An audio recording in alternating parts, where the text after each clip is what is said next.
الله الرحمن الرحيم.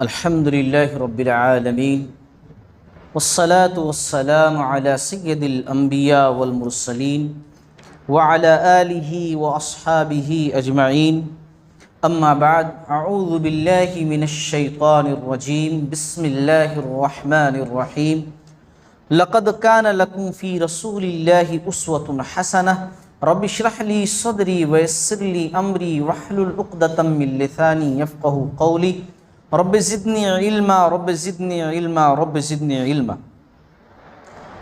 محترم حضرات، اللہ رب العالمین کا یہ فضل، اس کا احسان، اس کا کرم ہے کہ سیرت النبی کا یہ دروس کا سلسلہ بحسن خوبی چل رہا ہے،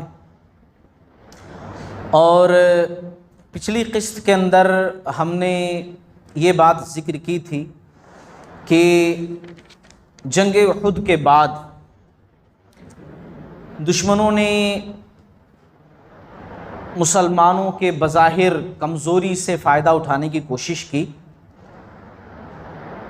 اور حملہ کرنا چاہا مدینہ پر، لیکن دونوں حملے جو ہے مسلمانوں نے الحمدللہ ناکام بنا دیے۔ سریہ عبداللہ بن انیس جیسے ہے، اور اسی طریقے سے اور سریہ ابو سلمہ بن عبد الاسد ہے، یہ دونوں جو ہے ناکام ہو گئے۔ اس کا تذکرہ پچھلی قسط کے اندر گزر چکا ہے۔ قبل اس کے کہ میں آج کے آگے کا ذکر کروں، بیان کروں، پچھلی قسط میں سے ایک سوال کروں گا۔ سوال یہ ہے کہ وہ کون شخص تھے جو اسلام لائے، مرتد ہوئے، پھر اسلام لائے؟ جی چلیے ماشاءاللہ۔ تو جیسا کہ میں پہلے بھی ذکر کر چکا ہوں، انعام اپنا لے کر کے جائیے۔ طلیحہ اسدی ہے نا، طلیحہ اسدی، ان کے بارے میں خاص طور سے میں نے ذکر کیا تھا پچھلی قسط کے اندر کہ یہ اسلام لائے، پھر مرتد ہوئے، مرتد ہونے کے بعد نبوت کا دعویٰ کیا کہ میں نبی ہوں، ہے نا، اور مدینہ پر کئی مرتبہ اٹیک کرنے کی کوشش بھی انہوں نے کی، لیکن ہر مرتبہ ناکام رہے۔ پھر اس کے بعد جو ہے یہ فرار ہو گئے ڈر سے، اور عمر رضی اللہ تعالیٰ عنہ کے دور خلافت میں آ کر کے پھر اسلام قبول کیا، اور اب پکے سچے مسلمان ہوئے۔ اتنے پکے سچے مسلمان ہوئے کہ عمر رضی اللہ تعالیٰ عنہ کے دور میں روم ایران سے جو جنگیں ہوئیں اس میں شریک ہوئے، اور بعد میں شہادت جیسا عظیم مرتبہ حاصل کیے، ہے نا۔ وہ تو عز من تشاء و تذل من تشاء بیدک الخیر۔ اللہ رب العالمین جس کو چاہتا ہے عزت دیتا ہے، جس کو چاہتا ہے ذلت دیتا ہے، سارے اختیارات اللہ رب العالمین کے ہاتھوں میں۔ بہرحال اب ہم آج کی بات شروع کرتے ہیں۔ جب دشمنان اسلام نے اس بات کو محسوس کر لیا کہ فیس ٹو فیس،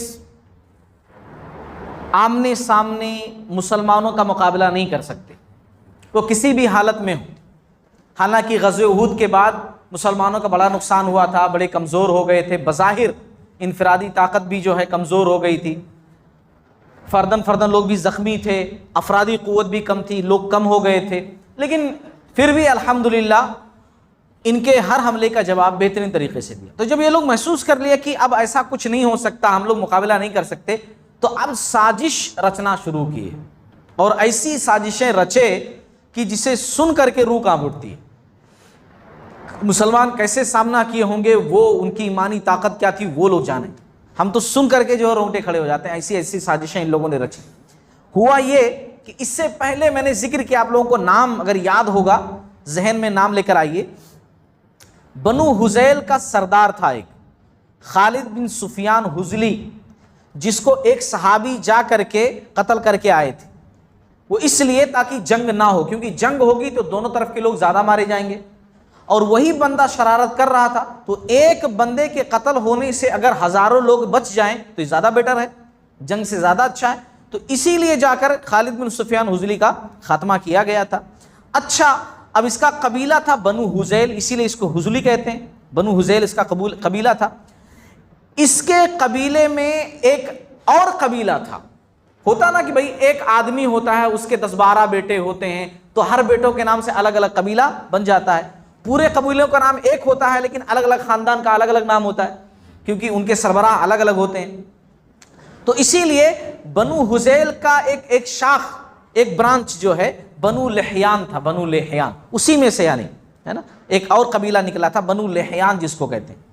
تو بنو لحیان نے پلان یہ بنایا کہ ہم لوگ جو ہے دھوکے سے محمد صلی اللہ علیہ وسلم کے ساتھیوں کو لے کر کے آئیں گے اور ختم کریں گے دھوکے سے۔ اب پلان انہوں نے یہ بنایا کہ پاس ہی ایک قبیلہ تھا ازل اور قارا، دو قبیلے، ازل اور قارا دونوں کے نام تھے۔ نام اس لیے میں بول رہا ہوں صاف طور سے تاکہ یاد رہے، ازل اور قارا۔ اب بنو لحیان کے لوگ ازل اور قارا کے پاس گئے اور ازل اور قارا سے بولے کہ تم لوگوں کو ہمارا ایک کام کرنا پڑے گا، تم لوگ محمد صلی اللہ علیہ وسلم کے پاس جاؤ گے اور جا کر کہو گے کہ ازل اور قارا ہمارے قبیلے میں اسلام لوگ قبول کرنا چاہتے ہیں لیکن کچھ ڈاؤٹس ہیں، کچھ کنفیوژن ہے، آپ جو ہے چند صحابہ کو بھیجئے، وہ لوگ اسلام کا پرچار کریں گے، اسلام کی صفائی ستھرائی اور اچھی اچھی باتیں بتائیں گے، تو لوگ جو تھوڑے بہت مائل ہیں وہ پورے اسلام میں داخل ہو جائیں گے۔ اس سے بہتر کیا ہو سکتا ہے؟ تو اس طریقے سے تم لے کر کے آنا اور ہم لوگ راستے میں انتظار کریں گے، تم لوگ ہٹ جانا اور ہم ان کو صاف کر دیں گے، وہ ہماری ذمہ داری پھر ہو جائیں گے۔ ان لوگوں کا پلان یہ تھا بنو لحیان کا دراصل کہ ہم پکڑیں گے صحابہ کرام کو اور لے جا کر مکہ بیچ دیں گے، کیونکہ مکہ والے خار کھائے تو پہلے سے بیٹھے ہوئے تھے، جنگ بدر کا بدلہ لینے کے لیے، احد کا بدلہ لینے کے لیے پہلے سے بیٹھے ہوئے تھے۔ تو ان لوگوں کا پلان یہ تھا، بنو لحیان بولے ازل اور قارا سے کہ ہم تم کو جتنی تم قیمت مانگو گے اس کام کی وہ دیں گے، کیونکہ ہمیں پروفٹ اور زیادہ مل رہا ہے، ہم جتنا تم کو دیں گے اس سے زیادہ مکہ والوں سے کما لیں گے ان لوگوں کو بیچ کر کے، اور مکہ والے ضرور خرید لیں گے ان لوگوں کو۔ کیوں؟ کیونکہ ان کے باپ دادا کو مارے ہیں، تو جو خاندان والے بیٹھے ہوئے ہیں غصے میں، وہ خاندان والے بھاری قیمت میں ان کو خرید لیں گے اور اس کے بدلے میں اپنے خاندان والوں کے بدلے میں قتل کر دیں گے۔ یہ پلان تھا ان لوگوں کا۔ اچھا، اس پلان کے تحت ازل اور قارا کے لوگ رسول اللہ صلی اللہ علیہ وسلم کے پاس آئے، بھولے بھالے بن کے، ہے نا، ایک دم اچھے بن کر کے ازل اور قارا کے لوگ آپ صلی اللہ علیہ وسلم کے پاس آئے۔ صحیح بخاری کی حدیث ہے، آ کر کے آپ صلی اللہ علیہ وسلم سے بولے کہ یا رسول اللہ صلی اللہ علیہ وسلم، ہمارے قبیلے میں بہت سارے لوگ ہیں جو اسلام کی طرف تھوڑے تھوڑے مائل ہیں، آنا چاہتے ہیں اسلام میں، لیکن ان کو اسلام کے بارے میں بتانے والا کوئی ہے نہیں، وہاں پر کوئی مسلمان بندہ نہیں ہے، تو آپ چند لوگوں کو بھیج دیجئے ہمارے ساتھ، وہ جب قرآن پڑھ کر سنائیں گے، ان کے کنفیوژن دور کریں گے، تو لوگ اسلام میں داخل ہو جائیں گے، اسلام کا کام آپ کا وہاں پر شروع ہو جائے گا۔ رسول اللہ صلی اللہ علیہ وسلم کی تو یہ اولین خواہش تھی کہ بھئی ہر جگہ اسلام پہنچ جائے، اسی لیے پریشان رہتے تھے۔ صحیح بخاری کے اندر ایک دوسری وجہ بھی ہے کہ آپ صلی اللہ علیہ وسلم چاہتے تھے کہ بھئی ہر علاقے میں مسلمانوں کے جاسوس ہوں، کیا چل رہا ہے کیا نہیں چل رہا ہے۔ مدینہ ایک چھوٹی سی ریاست تھی اور اس کے حکمراں رسول اللہ صلی اللہ علیہ وسلم تھے، ہر حکمراں کی ذمہ داری ہوتی ہے کہ وہ حالات سے باخبر ہو، کیا چل رہا ہے کیا ہو رہا ہے، یہ جانکاری اس کو ہونی چاہیے۔ تو آپ صلی اللہ علیہ وسلم کی خواہش تھی کہ بھئی جاسوس ہر جگہ ہونے چاہیے، تو آپ صلی اللہ علیہ وسلم سوچے کہ بھئی دین کا کام بھی ہوتا رہے گا، آس پاس کے حالات بھی معلوم ہوتے رہیں گے ان کے ذریعے سے، اسی لیے جو ہے ہاں بول دیا۔ اب آپ صلی اللہ علیہ وسلم کو اس بات کا پتہ نہیں تھا نا کہ یہ لوگ کیا پلان کیے ہیں۔ یہاں ایک بہت بڑی اہم بات معلوم ہوتی ہے کہ ہمارے نبی کو غیب کا علم نہیں تھا۔ اب آپ لوگوں سے بہت سارے لوگوں کے بولیں گے ایسا کیسا نبی کو غیب کا علم تھا؟ اگر نبی کو غیب کا علم ہوتا تو اتنے بڑے خطرے میں صحابہ کرام کو بھیجتے؟ صحیح بخاری کی حدیث ہے، ہاں صحیح حدیث ہے، صحیح واقعہ ہے، سیرت میں ہے، صحیح بخاری کے اندر میں ہے، صحیح مسلم کے اندر بھی ہے یہ واقعہ۔ آپ صلی اللہ علیہ وسلم کو غیب کا، کسی نبی کو غیب کا علم نہیں ہوتا، اللہ رب العالمین صرف عالم الغیب ہے، یہ قرآن میں موجود ہے، صرف اللہ تعالیٰ ہر بات جاننے والا ہے۔ اب آپ کہیں گے ہمارے نبی کو جب غیب کا علم نہیں تھا تو کیسے بتا دیے دجال آئے گا، کیسے بتا دیے کہ بھئی عیسیٰ علیہ السلام آئیں گے، کیسے بتا دیا امام مہدی آئیں گے، کیسے بتا دیے قیامت کے قریب ایسا ایسا ایسا ایسا ہوگا جب غیب کا علم نہیں تھا؟ تو وہ اس لیے بتا دیے کیونکہ آپ نبی تھے، آپ کے اوپر میسج، آپ کے اوپر وحی آتی تھی، جبریل علیہ الصلوۃ والسلام آ کر بولتے تھے اور آپ صلی اللہ علیہ وسلم لوگوں کو بولتے تھے، اس کو غیب نہیں بولتے ہیں، اس کو غیب نہ نہیں بولتے.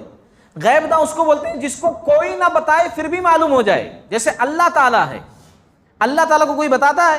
نعوذ باللہ من ذلک نہیں نا. تو اللہ رب العالمین ہر چیز کا جاننے والا، اس کو غیب کا اگر کوئی بتائے اور پھر آدمی بتائے، ایسا بولے تو ہم سب غیب کا علم رکھتے ہیں، پھر ہم لوگ بھی عالم الغیب ہو گئے، نعوذ باللہ من ذلک، ہے نا. کیونکہ مجھے پتا ہے کہ دجال آئیں گا، کتنا دن رہے گا، کون اس کو ماریں گے، پہلے سے ہی مجھے معلوم ہے، آپ کو معلوم ہے، کتنے سارے لوگوں کو معلوم ہے. تو کیا ہم لوگ غیب والے جاننے والے ہو گئے؟ نہیں نا.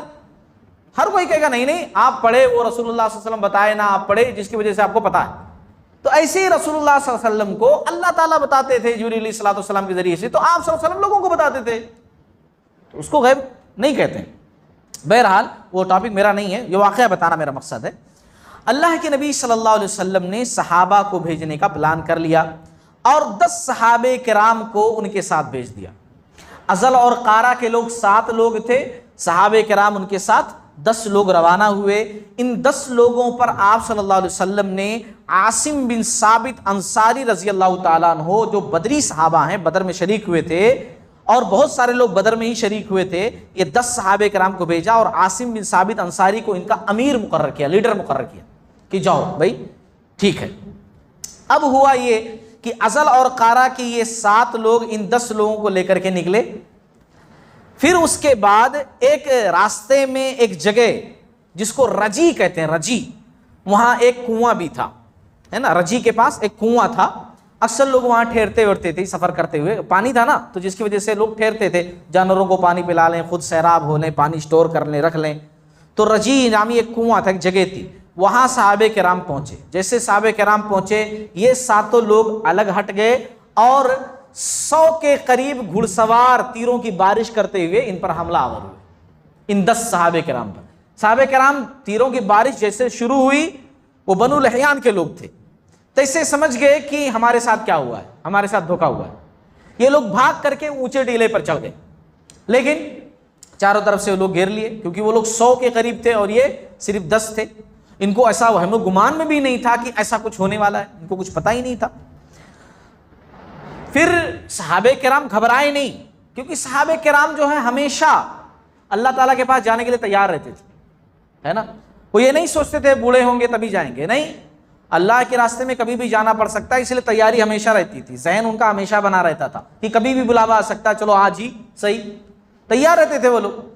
تو لڑنے کے لیے تیار ہو گئے، گرچہ وہ لوگ 100 ہیں اور یہ لوگ 10 ہی ہیں، ان کے پاس ہتھیار زیادہ نہیں، ان کے پاس ہتھیار زیادہ ہیں. بنو لحیان کے لوگ تیر اندازی میں ماہر تھے اور خاص طور سے تیروں کی بارش وہ کر رہے تھے، اچھا خاصا اسٹاک تھا تیروں کا ان کے پاس، لیکن یہ لوگ لڑنے کے لیے تیار ہو. تو بنو لحیان کے لوگ چیخ کر کے بولے کہ ہم تم کو مارنا نہیں چاہتے ہیں، یہ ہمارا عہد و پیمان ہے، تم کو پکڑیں گے نہیں، بس نیچے اتر آؤ اور ہم تم کو لے جا کر کے مکہ والوں کے حوالے کر دیں گے. ہمارا پلان یہی ہے، ہم تم کو نہیں ماریں گے، پکڑیں گے بھی نہیں تم کو، ہم مکہ والوں کو پہنچا دیں گے، اس کے بعد تم جانو تمہارا کام. عاصم رضی اللہ تعالیٰ عنہ جو اس گروپ کے لیڈر تھے، انہوں نے یہ نظر مان رکھی تھی بہت پہلے سے ہی کہ میں اپنے آپ کو کسی مشرک کی پناہ میں نہیں دوں گا، نہ کسی مشرک کی پناہ قبول کروں گا. اور یہاں یہ سب مشرک تھے، تو کہا کہ اپنے ساتھیوں سے دیکھو بھائی، میں تو اپنے آپ کو ان کے حوالے نہیں کروں گا، کیونکہ میں نے نظر مان رکھی ہے کہ مجھے مشرک چھو نہیں سکتا، میں اپنے آپ کو مشرک کے حوالے، اس کے امان میں، اس کی سیفٹی میں کبھی نہیں دوں گا، میں نے جو ہے نظر مان رکھی. باقی ساتھی کو بولے کہ ہاں بھائی ہم بھی یہی چاہتے ہیں کہ ہم ان کو اپنے آپ کو ان کے حوالے نہیں کریں گے. آخر لڑائی شروع ہو گئی. لڑائی جب شروع ہو گئی تو اب دھیرے دھیرے کر کے ظاہر سی بات ہے کب تک لڑیں گے، لڑتے لڑتے لڑتے کئی صحابہ جو ہے اس میں شہید ہو گئے. عاصم رضی اللہ تعالیٰ عنہ جو تھے وہ جب جان گئے کہ میری بھی باری عنقریب آنے والی ہے، تو دعا کی اللہ تعالیٰ سے. 2 دعائیں کیے خاص طور سے. ایک دعا یہ کیے کہ اے اللہ، میں دین کے شروع سے تیرے دین کی حفاظت کر رہا ہوں، تیرے دین کے خاطر لڑ رہا ہوں، میرا مقصد تیرے دین کو پھیلانا، اسی واسطے میں نکلا، اسی واسطے میں لڑ بھی رہا ہوں. اب دن کے آخر میں تو میرے جسم کی حفاظت فرمانا، ان کے حوالے نہیں کرنا. کیونکہ کیا ہوتا تھا، جو مشرکین تھے اتنے غلیظ تھے وہ لوگ کہ مرنے کے بعد بنا کپڑے وپڑے نکال دیتے تھے، برہنہ کر دیتے تھے، بے عزتی کرتے تھے باڈی کی. تو اسی لیے دعا کی کہ اللہ رب العالمین میرے جسم کی حفاظت فرمانا، کیونکہ میں شہید تو ہونے والا ہوں، لیکن میری شہادت کے بعد میرے جسم کے ساتھ یہ لوگ چھیڑ چھاڑ نہ کریں. اے اللہ تو دیکھ لینا، تو ہی حفاظت کرنے والا. اور دوسری دعا یہ کی اللہم اخبرنا عن نبیک، اللہ تعالیٰ تو اپنی رحمت سے اپنی طاقت سے ہمارے نبی کو اس بات کی خبر دے دے، کیونکہ نبی کو تو پتہ نہیں کیا ہو رہا نا، جو صحابہ کو بھیجے ان کے ساتھ کیا ہو رہا، تو ہمارے نبی کو اس بات کی خبر دے دے کہ ہمارے ساتھ کیا ہوا ہے، یہ خبر اللہ تعالیٰ تو پہنچا دے۔ اچھا، اس کے بعد اب یہ عاصم رضی اللہ تعالیٰ عنہ بھی اور باقی اور ان کے ساتھ جو ہے کل ملا کر کے 7 لوگ جو ہے شہید ہو گئے۔ باقی کتنے بچے؟ اب 3 باقی بچے، جن میں سے ایک ہیں خبیب رضی اللہ تعالیٰ عنہ، ایک ہیں زید رضی اللہ تعالیٰ عنہ، اور ایک عبداللہ بن طارق رضی اللہ تعالیٰ عنہ۔ یہ 3 صحابہ باقی بچ گئے۔ 3 صحابہ جب باقی بچے تو پھر جو ہے بنو لحیان کے لوگوں نے کہا زور سے کہ ہمارا عہد و پیمان ابھی بھی ہے، نیچے اتر آؤ، تو ہم کچھ نہیں کہیں گے، تم کو پکڑیں گے نہیں، عزت سے لے جا کر مکہ والوں کے حوالے کر دیں گے، ابھی بھی ہماری زبان ہے۔ تو یہ لوگ سوچے کہ چلو اب مان لیتے ہیں ان کی بات۔ آخر تینوں نیچے اترے۔ جیسے یہ لوگ تینوں نیچے اترے، ان دھوکے بازوں نے پھر عہد کو توڑ دیا، پکڑ کر کے تینوں کو وہ جو کمان ہوتی ہے نا، کمان میں تانت لگا ہوتا ہے دیکھو جس سے تیر پھینکتے ہیں، ہے نا، وہ کمان نکال کر باندھ دیا ہاتھوں پیروں کو باندھ دیا ان کے۔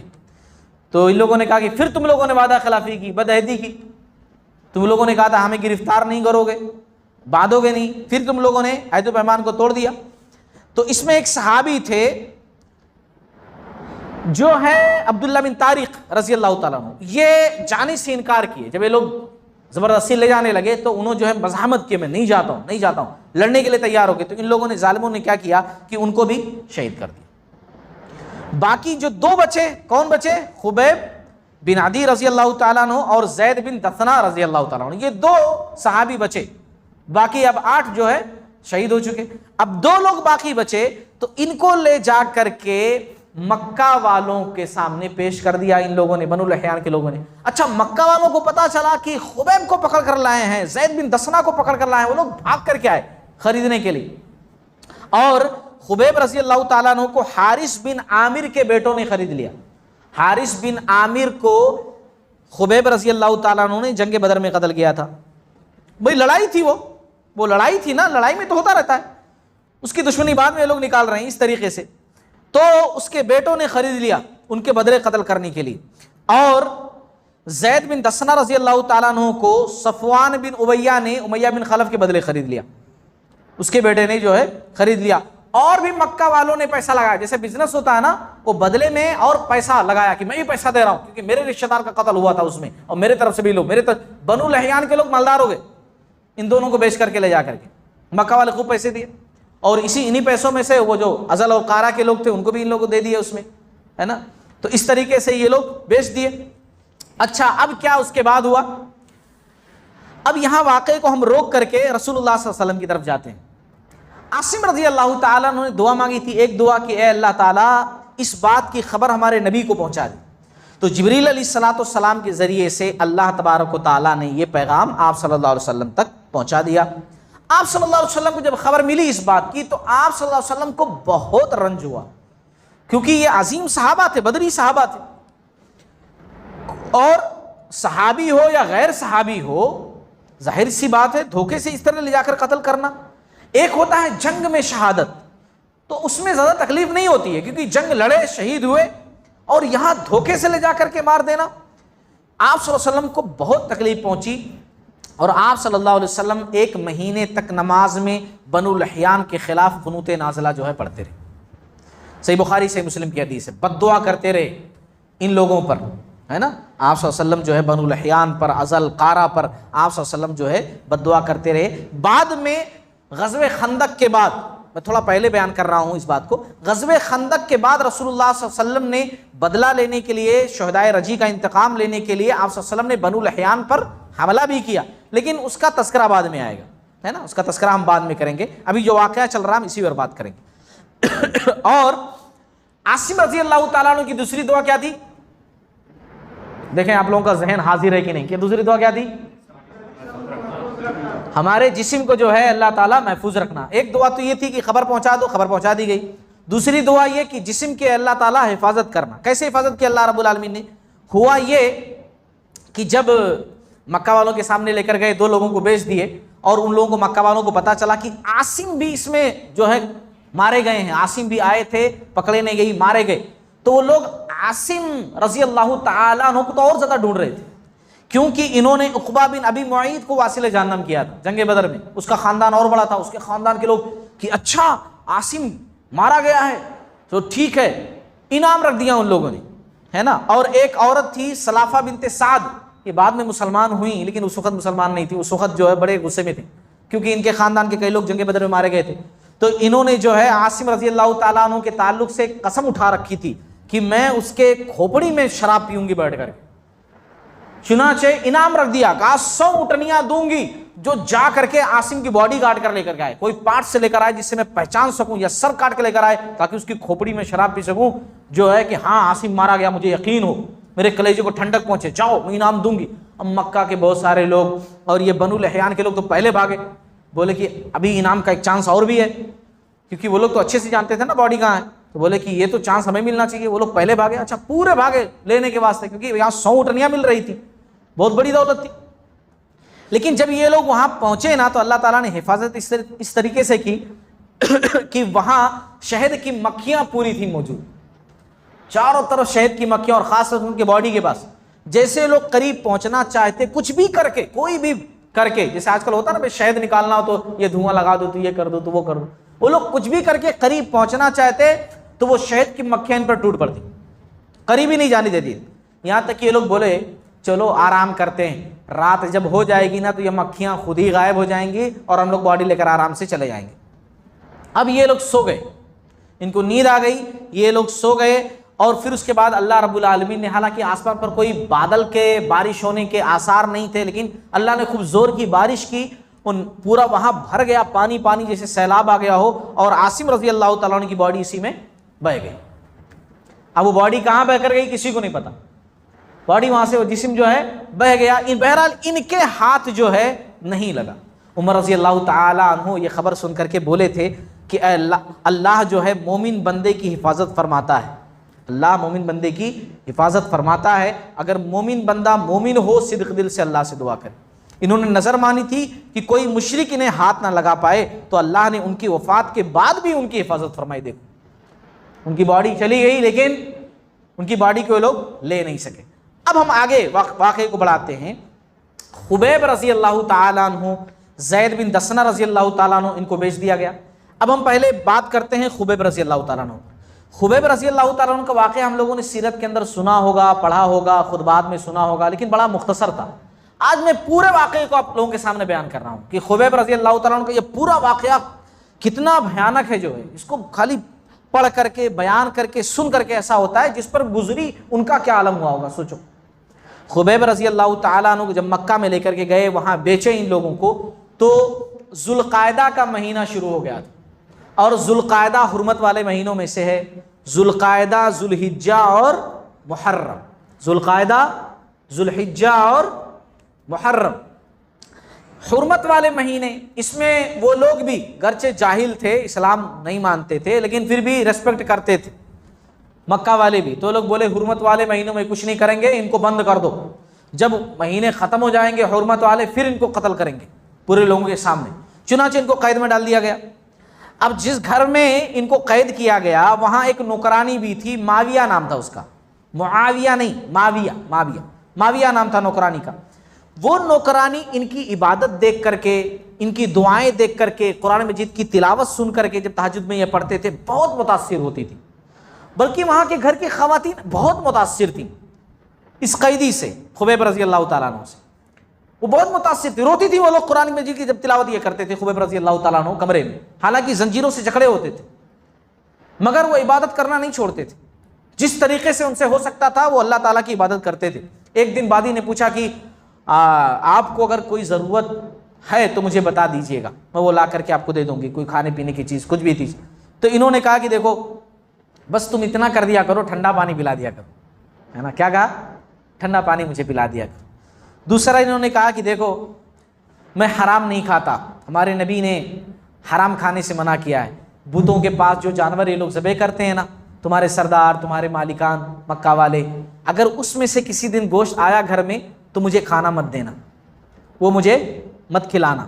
جو بتوں کے پاس جانور ذبح ہوتے ہیں نا، اکثر وہ لوگ گوشت ہی کھاتے تھے، تو وہ جانور جو بتوں کے پاس ذبح ہوتے ہیں وہ ذبیحہ مجھے مت کھلانا، اور تیسرا کام میرا یہ کرنا کہ جب جو ہے میرے قتل کرنے کا منصوبہ یہ لوگ بنا لیں، یعنی تاریخ پکی ہو جائے، تو مجھے بتا دینا وقت سے پہلے ہی کہ یہ لوگ ایسا پلان کر چکے، مجھے بتا دینا، بس اتنا کر دینا، وہ تو چلے گی۔ فتح الباری کے اندر یہ باتیں لکھی ہوئی ہیں۔ اور جو نوکرانی تھی اس کے متاثر ہونے کی ایک وجہ یہ بھی تھی کہ ایک دن اس نے جھانک کر کے دیکھا، حالانکہ یہ زنجیروں میں بندھے ہوئے ہیں، جھانک کر کے دیکھا تو انگور بیٹھ کر کھا رہے تھے، اندر انگور بیٹھ کر کے کھا رہے تھے۔ اور اس گھر کی جو بچی تھی، زینب نام تھا اس بچی کا، حارث بن عامر کی بیٹی تھی زینب، اس نے بھی دیکھا اس بات کو، گھر کی خواتین نے دیکھا کہ اندر بیٹھ کر انگور کھا رہے ہیں۔ وہ کہتی، یہ واقعہ جو میں بیان کر رہا ہوں نا، جن لوگوں نے دیکھا ان لوگوں نے بیان کیا، تب میں بیان کر رہا ہوں، سیرت کے اندر لکھا ہوا ہے۔ تو ان لوگوں نے دیکھا انگور بیٹھ کر کھا رہے ہیں، حالانکہ اس وقت پورے مکہ میں کہیں کوئی انگور کا سیزن ہی نہیں تھا، اور پھر ان کو انگور لا کر دیتا کون؟ قید میں ہے، پورے مکہ میں کہیں انگور نہیں، پھر بھی انگور کھا رہے ہیں۔ تو وہ عورتیں سمجھ گئیں کہ یہ اللہ کا بڑا اچھا بندہ ہے، یہ اللہ رب العالمین نے ہی جو ہے اس کو لا کر دیا، تو انگور بیٹھ کر کھاتے تھے۔ پھر دن تیزی سے گزرتے گئے، آخرکار جو ہے حرمت والے مہینے ختم ہوئے اور قریش متفق ہو گئے کہ فلاں دن لے جا کر کے ان کو قتل کریں گے۔ اب جو ہے معاویہ نوکرانی جو تھی اس نے آ کر بتایا کہ ایسا فلاں دن کو یہ لوگ پلان بنائے ہیں آپ کو قتل کرنے کا، آپ کو ختم کرنے کا۔ پورے اطمینان سے انہوں نے بات سنی نوکرانی کی۔ معاویہ جو بعد میں مسلمان ہوئی فتح مکہ کے موقع پر، ان کے شوہر بھی مسلمان ہوئے، ابھی تو مسلمان نہیں تھی، بعد میں مسلمان ہوئی، اور ان کے واقعے کو یاد کر کے ہی مسلمان ہوئی۔ وہ خبیب رضی اللہ عنہ کے واقعے کو یاد کر کے کہ کتنا اچھے قیدی تھے وہ، اتنا بہترین قیدی ہم نے کبھی دیکھا ہی نہیں، اتنے نیک قیدی اوپر سے نیک قیدی، اتنے اچھے قیدی ہے نا۔ تو بتایا کہ جو ہے آپ کے مارنے کا پلان ہو گیا ہے، قتل کرنے کا پلان ہو گیا ہے، آپ کو مکہ کے اندر نہیں قتل کریں گے، مکہ سے باہر تنعیم میں لے جا کر قتل کریں گے، کیونکہ حدود حرم میں نہیں کرنا چاہ رہے ہیں یہ لوگ، حدود حرم سے باہر۔ آج جہاں مسجد عائشہ ہے نا، وہی جگہ تنعیم بولے تو، جہاں آج آپ لوگوں نے دیکھا ہوگا مسجد عائشہ جہاں ہے، وہاں لے جا کر کے قتل کرنے کا پلان یہ لوگ بنائے۔ تو جب انہوں نے جان لیا کہ میرا آخری وقت آنے والا ہے، تو کہا کہ معاویہ سے کہ مجھے استرا لا کر کے دے دو۔ استرا لا کر دی، صاف صفائی کے واسطے، باڈی کی صفائی کے واسطے۔ استرا لا کر کے انہوں دی نہیں، بلکہ ایک بچے کے ذریعے سے بھجا دیا، یعنی اتنا بھروسہ تھا، بچے کے ذریعے سے بھجا دیا کہ جا کر دے آؤ ان کو۔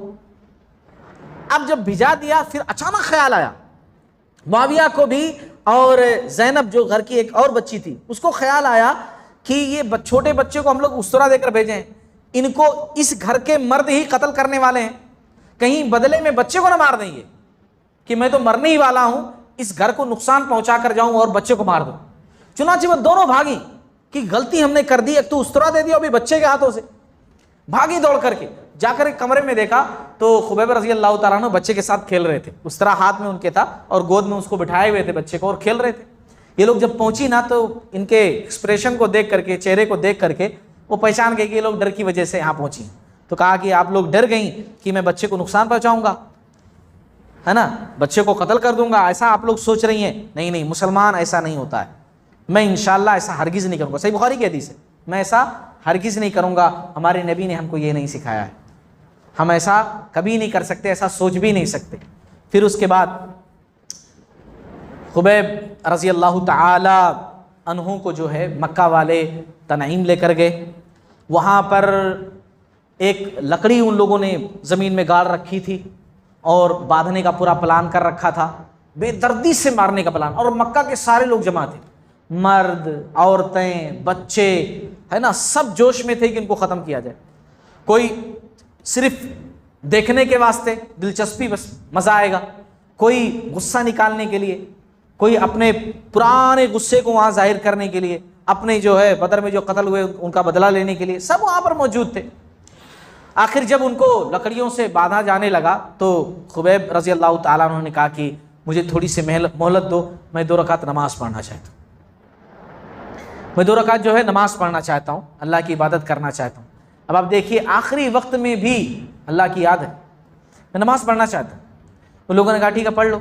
خبیب رضی اللہ تعالیٰ عنہ نے 2 رکعت ہلکی نماز پڑھی، سلام پھرنے کے بعد کہا کہ میرا دل چاہتا تھا میں لمبی نماز پڑھوں، لیکن تم لوگ سوچو گے کہ میں موت کے ڈر سے جو ہے لمبی نماز کر رہا ہوں، اس لیے میں نہیں چاہتا تم لوگ ایسا سوچو، اس لیے میں نے مختصر نماز پڑھی ہے۔ اچھا، قتل سے پہلے 2 رکعت نماز پڑھنے کی شروعات خبیب رضی اللہ تعالیٰ عنہ نے کی۔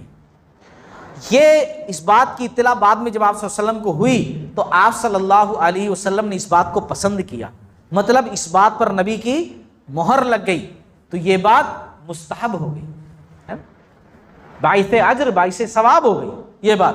خبیب رضی اللہ تعالیٰ عنہ نے اس کی شروعات کی تھی۔ نماز سے فارغ ہوئے، ان کو تختے سے باندھ دیا گیا ہے نا، اس طریقے سے ہاتھ سولی پر لٹکانے کے واسطے، اور پھر اس کے بعد مکہ والے ان کا امتحان لینا چاہے، ان کو آزمانا چاہے۔ اب ان ظالموں کو کیا پتا تھا کہ وہ آج کل کے مسلمان نہیں تھے، ہے نا، جیسے ہم لوگ آج ہیں۔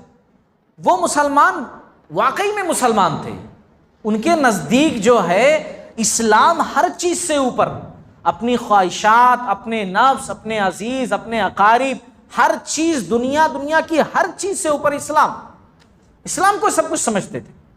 ان لوگوں نے کہا کہ آپ اسلام اگر ترک کر دو تو ہم چھوڑ دیں گے۔ تڑپ اٹھے خبیب رضی اللہ تعالیٰ عنہ اور بولے ہرگز نہیں، اللہ کی قسم، تم لوگ صرف رہائی کی بات کر رہے ہو، اگر تم مجھے رہا کر دو اور دنیا کی تمام دولت میرے قدموں میں لا کر رکھ دو اور پھر کو اسلام ترک کر دوں، تب بھی نہیں ترک کروں گا، تب بھی نہیں چھوڑوں گا۔ یہ سن کر کے وہ لوگ ایک دم شاک، ایک دم پورا حیران ہو گئے کہ بھئی یہ کون سے بندے ہیں، یہ کیا ہے کہ ہم لوگ قتل کرنے جا رہے ہیں، یہاں آدمی صرف زندگی کے بدلے کچھ بھی کر سکتا ہے، خالی جان بچ جائے سب کچھ کر سکتا ہے، لیکن یہاں جو ہے چھوڑنے کے لیے تیار نہیں۔ آخر کار جو ہے ان لوگوں نے پھر کہا کہ اچھا ٹھیک ہے، وہ سب مت کیجئے، آپ ایسا سوچئے کہ اگر آپ کی جگہ آج آپ کے نبی محمد صلی اللہ علیہ وسلم ہوتے اور آپ گھر میں آرام سے بیٹھے ہوتے، وہ یہاں پر ہوتے تو کیسا ہوتا؟ تو اس پر بھی ان لوگوں نے کہا ظالموں، تم یہ کیا بک رہے ہو، تم یہ کیا کہہ رہے ہو؟ اللہ کی قسم مجھے تو یہ بھی گوارا نہیں کہ میں اپنے گھر میں آرام سے بیٹھا رہوں اور اس کے بدلے میں ہمارے نبی کے پیر میں کانٹا بھی چبھ جائے۔ تم یہاں اس کی موجودگی کی بات کر رہے ہو جہاں میں بدھا ہوا ہوں؟ میں تو اتنا بھی نہیں چاہتا، میں اپنے گھر میں آرام سے بیٹھا رہوں اور اس کے بدلے میں میرے اس فرحت، اس خوشی اور اطمینان کے بدلے میں میرے نبی کے پیر میں کانٹا چبھ جائے، میں یہ بھی نہیں چاہتا، اور تم لوگ یہاں بات کر رہے ہو سولی پر چڑھانے کی۔ جب لوگ جان گئے کہ یہ باز نہیں آئیں گے، اپنے ارادے میں بڑے پکے ہیں، اور خبیب رضی اللہ تعالیٰ عنہ نے بھی جان لیا کہ یہ لوگ مجھے ختم کریں گے، تو اپنا چہرہ قبلے کی طرف کر لیا، تاکہ جب وہ لوگ نیزہ ماریں تو چہرہ جو ہے قبلے کی طرف جہاں جائے، قبلے کی طرف وہ چہرہ۔ تو ان لوگوں نے محسوس کر لیا، ان لوگوں نے چہرہ ادھر کر دیا، زبردستی کھینچ کر کے جو ہے اس طرف کر دیا۔ خبیب رضی اللہ تعالیٰ نے کہا کوئی بات نہیں، اللہ تعالیٰ تو ہر جگہ دیکھنے والا ہے نا، قبلے کی طرف میں چاہتا تھا لیکن اللہ رب العالمین کا علم تو ہر جگہ موجود ہے نا، اللہ تعالیٰ ہر جگہ سے مجھے دیکھ سکتا ہے، قبلے کی طرف کروں تب بھی دیکھ سکتا ہے، بغیر قبلے کی طرف کروں تب بھی اللہ تعالیٰ دیکھ سکتا ہے، کوئی بات نہیں۔ پھر اس کے بعد انہوں نے جو ہے دعا کی اللہ رب العالمین سے، اے اللہ ہم نے تو تیرے رسول کا پیغام پہنچا دیا، جو یہ میرے ساتھ کیا جا رہا ہے اس کی خبر ہمارے نبی کو پہنچا دے، ہمارے نبی کو بتا دے، اور مشرکین کے لیے بد دعا کی، اے اللہ ان لوگوں کو ایک ایک کر کے تو گن لے، پہچان لے میرے رب کہ انہوں نے میرے ساتھ جو ہے کیا سلوک کیا ہے، ایک ایک کر کے گن لے۔ جب انہوں نے بد دعا دی نا تو پورے مکہ والے ڈر گئے تھے بد دعا سے، یہاں تک کہ بہت سارے لوگ جو وہاں موجود تھے بعد میں مسلمان ہوئے، اور مسلمان ہونے کے بعد اس وقت کے حالات اور ساری باتیں اسلام قبول کرنے کے بعد بتائے وہ لوگ کہ جب بد دعا خبیب رضی اللہ تعالیٰ عنہ نے دی تھی تو ڈر کی وجہ سے کتنے سارے لوگ جھاڑ کے پیچھے چھپ گئے تھے، بہت سارے لوگ لیٹ گئے زمین پر، اپنے بچوں کو زمین پر لٹا دیا، کچھ لوگ بھاگ گئے، کیونکہ مکہ والوں کا عقیدہ تھا ایسا کرنے سے بد دعا نہیں لگتی ہے نا، بد عقیدہ تو تھے ہی ان لوگوں کا پلان، مطلب عقیدہ ان کا یہ تھا کہ ایسا جھاڑ کے پیچھے چھپ جاؤ، بد دعا ملتے ہی تو نہیں بد دعا لگتی ہے، زمین پر فوراً لیٹ جاؤ تو بد دعا سے بچ جاؤ گے، وہ لوگ ایسا سوچتے تھے۔ بہت سارے لوگ کانوں میں انگلیاں ڈال لیے، کیونکہ اگر سنیں گے تو بد دعا لگے گی، نہیں سنیں گے تو بد دعا نہیں لگے گی، ہے نا۔ اس کے بعد کے واقعات انشاءاللہ ہم اگلی قسط کے اندر ذکر کریں گے۔